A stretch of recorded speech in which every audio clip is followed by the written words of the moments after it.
lady by the name of Felicia Rashad, who's the dean of fine arts at Howard University. We know her from the Cosby Show. She made some supportive remarks on Twitter when Mr. Cosby was released. She seemed to just celebrate his release, and she felt that justice was served.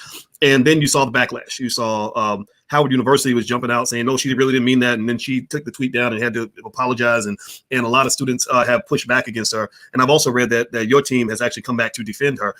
Where does that stand? And what is your take on all that's going on with Howard? And also, I'd be curious to know if you're able to share the extent to which Mr. Cosby, I'm sure he's given them a penny or two over the years. And it's got to feel like a betrayal that they are sort of being so one-sided on this. What are your thoughts on that?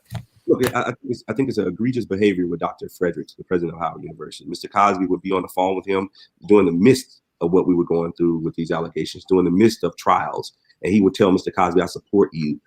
We know what this is. This is the president of Howard who would say this to Mr. Cosby on the phone. I'm on the phone. I'm listening.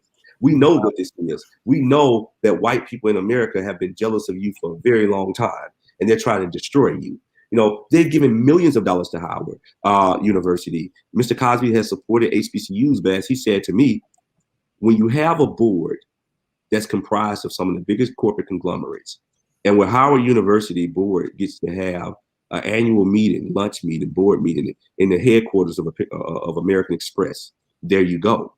There you go. When you have people from the White House that sits on your board, at one time it was Ernie Duncan sat on the board, Secretary of Education. When you have those type of individuals, you lose your blackness, you lose your identity, and you will always be at the hands of your oppressor, because now they have shown you that the only way you get to eat and eat well is if you do what I tell you to do. It's just like with Morehouse and Spelman. We found out that Walmart and the Koch brothers sat on that board, and they told them, look, do away with Bill Cosby and we'll make it right for you. And they did it.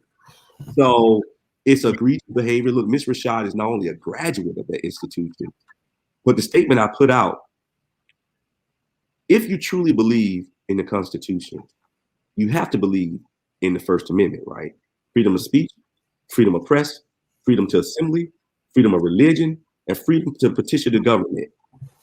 Mm-hmm. So what you have said is that we're going to take one of the greatest law schools on your campus now that resides on your campus. You're saying that freedom of speech is only applied when we tell you to speak.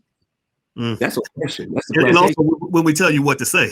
What to say and tell you when to delete.